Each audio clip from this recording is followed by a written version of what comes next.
Welcome back to Talk Jamaica here on Talk Jamaica Radio. We remind you that we are streaming live on talkjamaicaradio.com. I'm Ralston Chamberlain. Good afternoon again, Ralston. Good afternoon to you again, listeners. My name is Ricardo Brooks. It's now time for our discussion segment. Pollster Bill Johnson released a series of polls that are controversial at best, but expected, as many say. The results range from popularity ratings for the party leaders, feelings towards the government, key issues affecting the country's progress, and hot-button social issues such as abortion and homosexual rights. Persons are paying attention to the polls as they seem to have some level of credibility in reflecting the general mood and view of the parties themselves. The populist and long-standing views on many social issues. Others questions whether we should be paying attention to midterm polls and if the pollster can be trusted. After all, he and his team got it wrong many times before. Party supporters on both sides are measured in their response to the polls. We will now hear from experts in the field of political analysis. Troy Caine, political historian. Dr. Damion Blake is a lecturer in the Department of Political Science and Policy at Elon University in North Carolina. Jermaine Nairne is a political analyst. He'll be joining us shortly. Good afternoon, gentlemen, and welcome to the program. Good afternoon. Good afternoon. Let me get Troy Caine, your immediate reaction to the poll findings. Well, another poll, the finale, I guess, of the poll came out today, which is really a continuation of what happened on Sunday, which more or less shocked everybody, even those people in the PNP. After showing that opposition leader Andrew Holness was 20 points ahead last week, Sunday, 46% to 26%. The polls today has a continuity in that trend, in that the JLP has a probability of 7% of the people will vote for them, and 21 definitely will vote, a total of 28, as against the PNP's probability of 3, and definitely 12, 15. So that's a 13% lead, which is really tremendous for a lead at this time. And I must say that for the PNP in office, this is a little bit unprecedented. I can't seem to recall, I don't know if the other gentlemen have a better memory than I do, but I can't remember the PNP being in power and a poll coming out in a midterm and it's showing this kind of results. I think the last poll that had this kind of trend, given the same sort of situation, was probably Prime Minister Seaga's first term after the big landslide in 1980, and then the Carlstone poll in 82 showed that there was a tremendous shift, that if an election was called, he'd probably lose, or it would have been an extremely close election, right?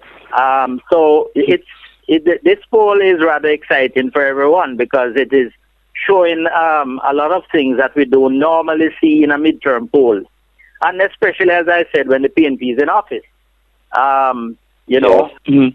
Dr. Blake, your reaction to the result?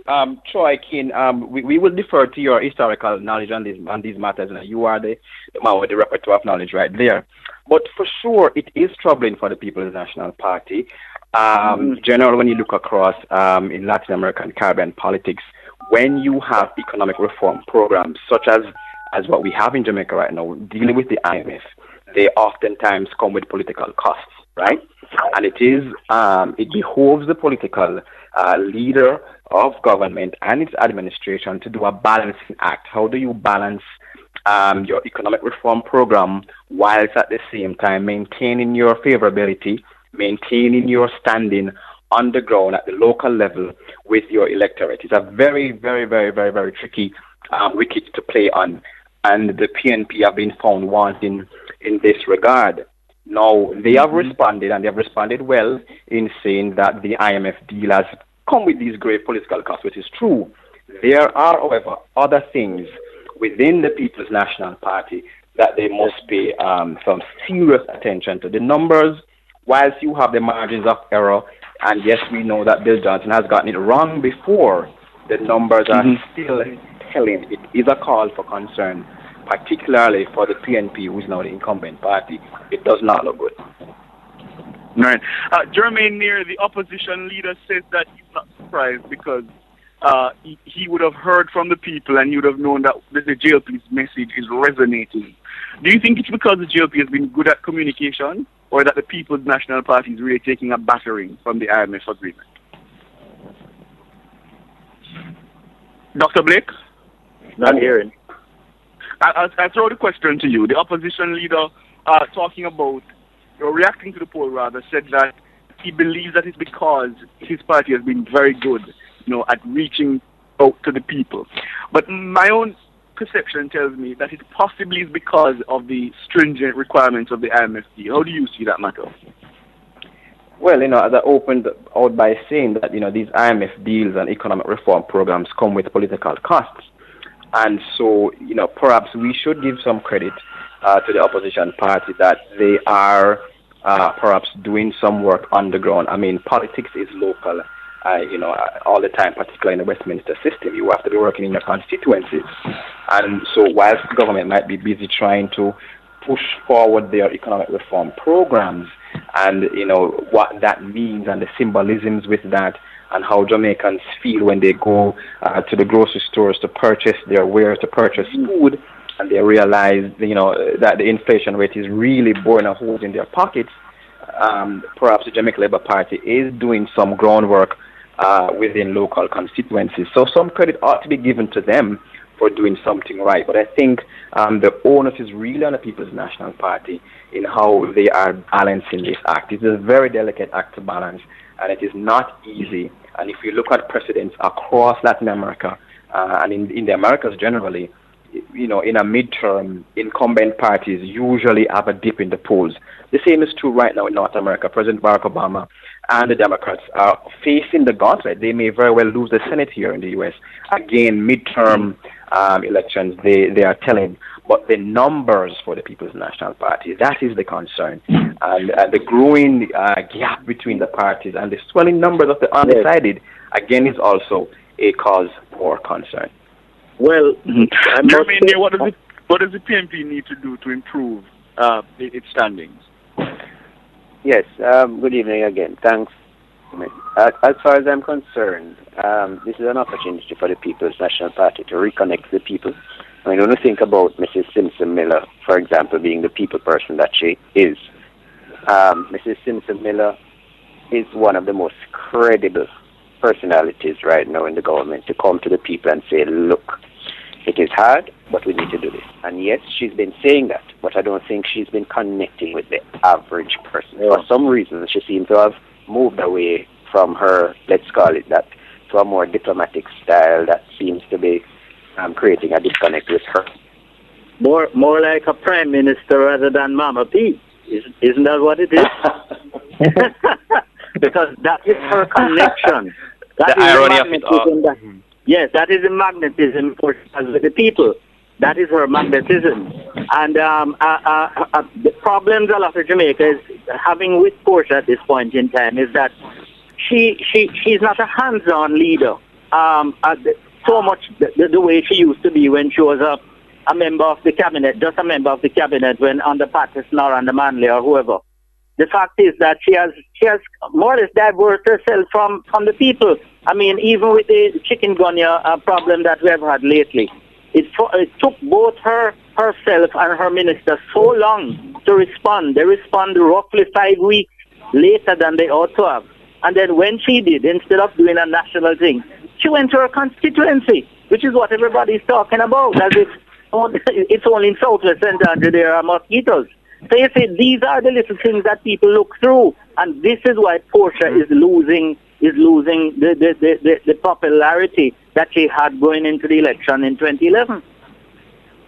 And Troy, you raise an important point. I mean, as we are saying, it is beyond the IMF and economic reform programs that the party itself, and especially the leader, must now do some introspection in terms of what they are doing and perhaps make a 360 degrees change in the ways in which they are doing these things. Let's not forget the polls were conducted right in the midst of the chikungunya debacle. Yes. And so it certainly bears down on persons who have been polled.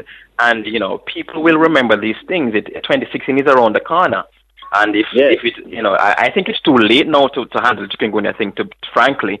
And with impending things like Ebola and those things, God forbid, the government certainly must charm its pragmatism, it must charm its governance tools on the ground. And that has a lot of Jamaicans worried, I can tell you, yes. If I may. But gentlemen, I'm a little odd at the figure today that talk about would not vote, because it kind of bears out what the voter turnout was in the last election.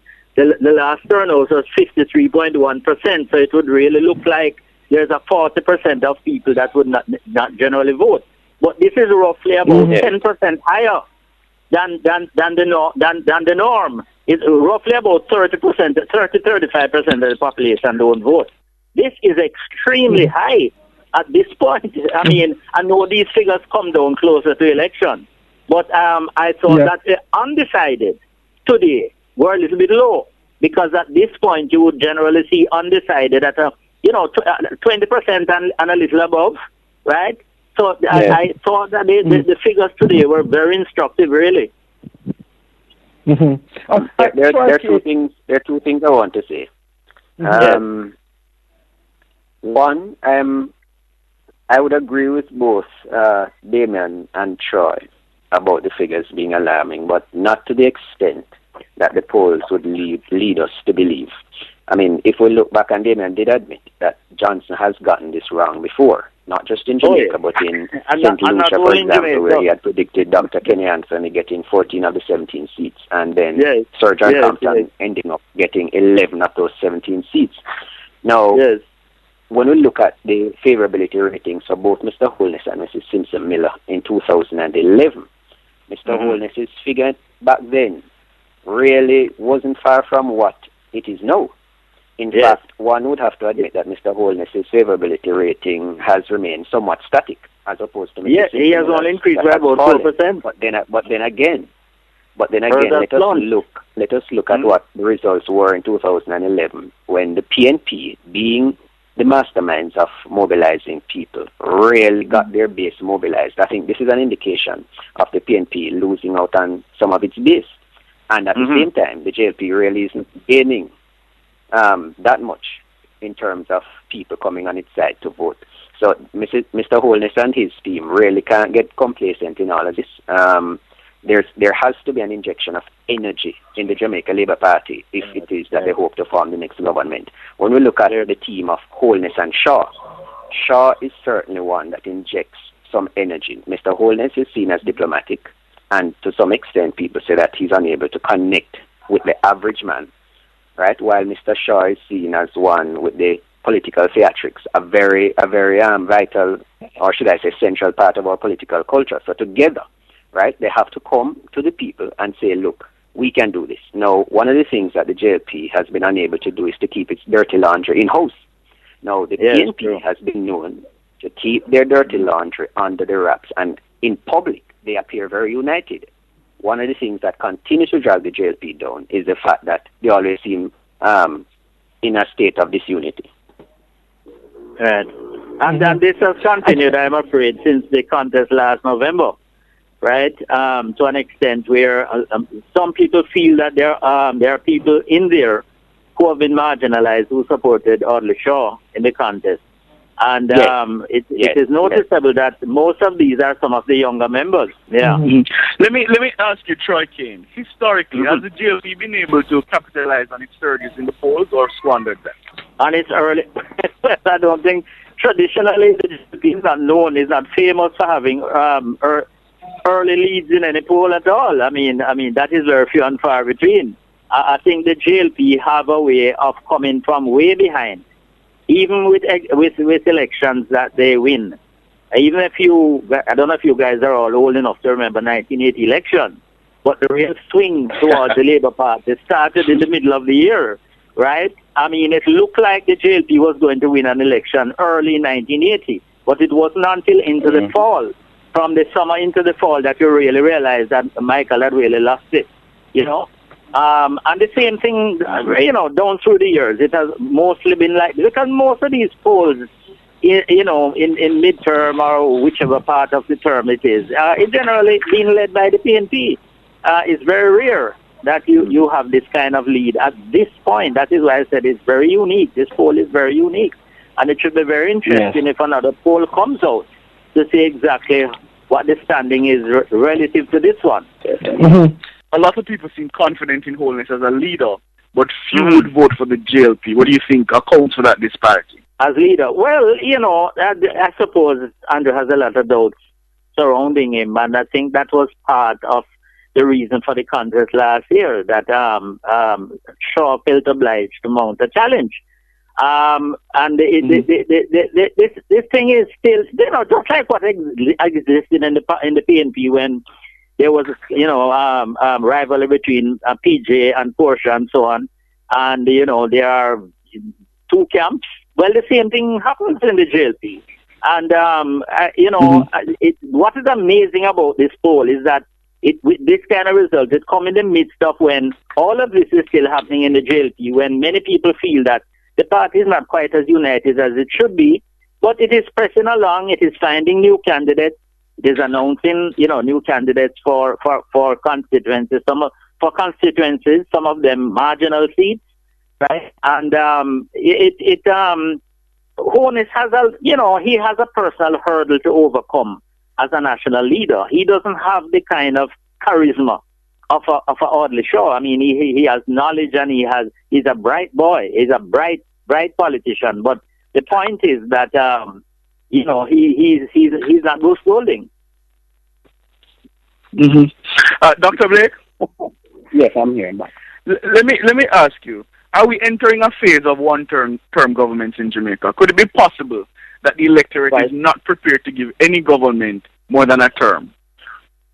Well, that's a good question. I'm not certain about that. We have not had that too often in our political history. Perhaps only once, right, Troy? Once. But it is becoming cognizant now, guys, that it is hardly, it is quite likely that this is a trend that could be in the works, right? If you have government that has detached themselves from the people in as much as the present PNP government is doing, it will happen again. Somebody said on the TV earlier this week that something that happened once will happen again, right? I think also with the advent of, with the veracity and the speed of social media, and people are engaging in civic ways outside of participating in vote and elections, that certainly you may have a one-term government. I think the People's National Party right now, they are under the microscope. People are seeing what's happening in their own homes, in their home lives. They are watching what's happening with the healthcare sector right now. They're seeing inflation rates. They are understanding unemployment rates in different kinds of ways that is being brought right home to them all the time, every time. And they're making comparisons, and they're using the tools of history, and they're looking at these. So perhaps we may very well see that. I am a little bit caution the Jamaica Labour Party, though, as we have been saying, that the PNP is known to drum up its political machinery at the hour when it is necessary, right? And so at the witching hour, they will pull out all the stops and do that. I am not certain, though, if this time around that will be very helpful for them. If the JFP does a number of things, and I want to go through those quickly. It follows on what Jermaine has been saying, that the Jamaica Labour Party is certainly have to go for the low-hanging fruits, right? So those seats that they lost marginally, they ought to be going into those seats and be working on the ground from now, working, to borrow Mr. Simpson's term.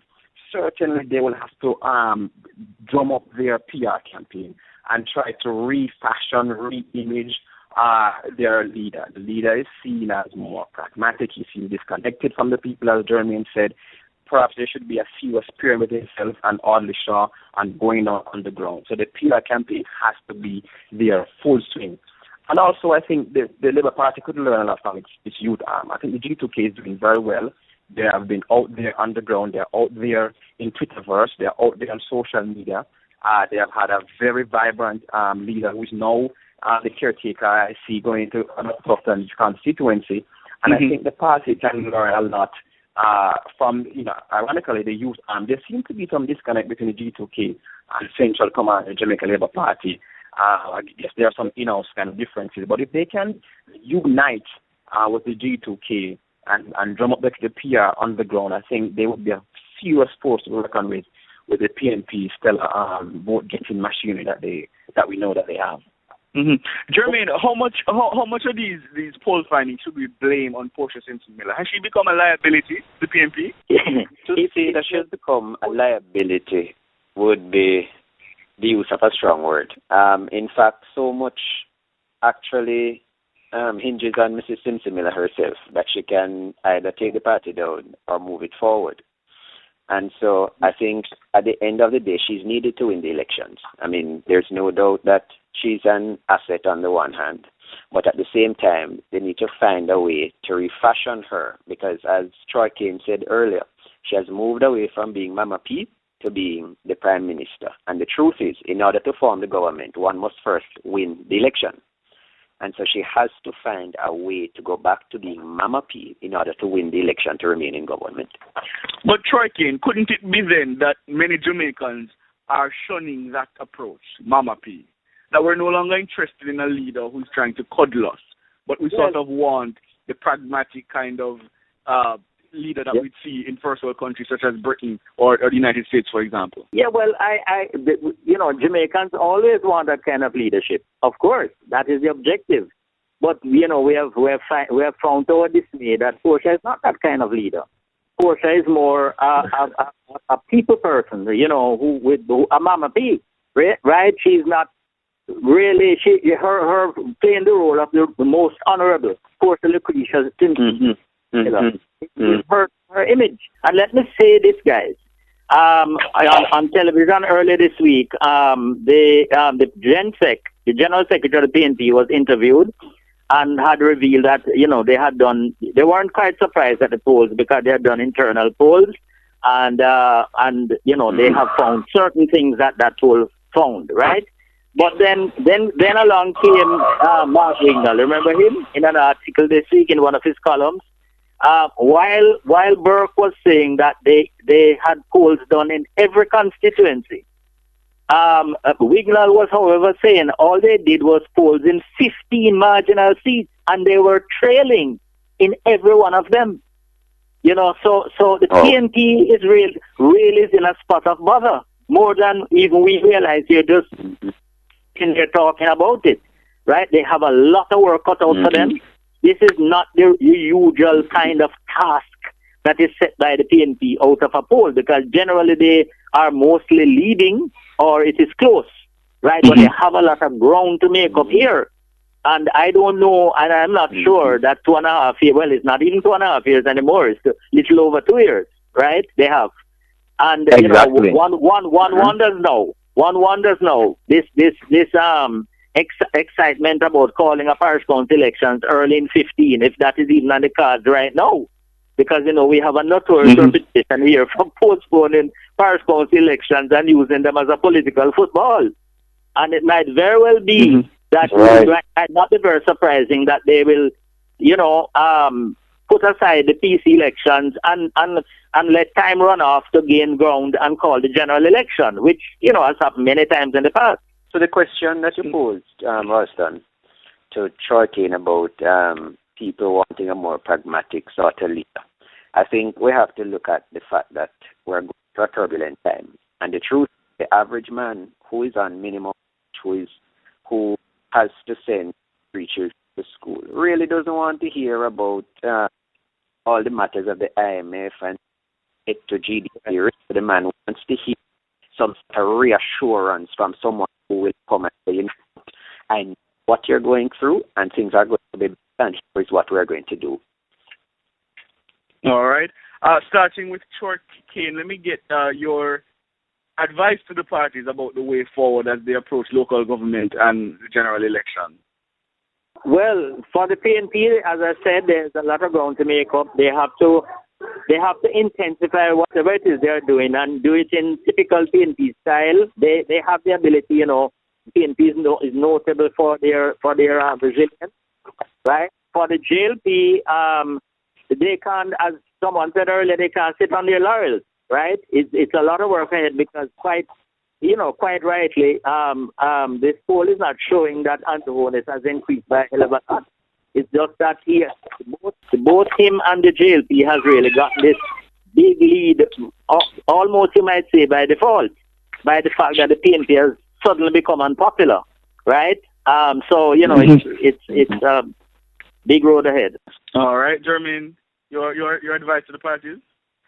Likewise, the PNP really needs to sit down as a party and do some introspection. Mrs. Simpson Miller herself needs to re-examine her position as leader, where it is that she wants to go and who it is that she wants to connect with. They certainly need to re-engage their base. For the Labour Party, it has to be a refashioning of their image. The issue of unity must be addressed, right? And again, it must be an approach that says, look, we are ready, willing, and there's no infighting that is taking place. Mm-hmm. So we have the capacity. All right. Dr. Damion Blake, I give you the final word, sir. Yeah, sure. The PNP needs to look at their leadership style and the ways in which they connect with the people on the ground. Mr. Simpson Miller certainly has to be the first to do that. I think for the Jamaica Labour Party, the race is on. They have, there's light at the end of the tunnel for them. And they should go after the low-hanging fruits first and go for those marginal seats that they lost, try and get those back, and tap into the undecided. And as Jermaine said, keep it together. I mean, if they can show a strength of unity, particularly with their youth and their members within the party, then it should be a very interesting and compelling election.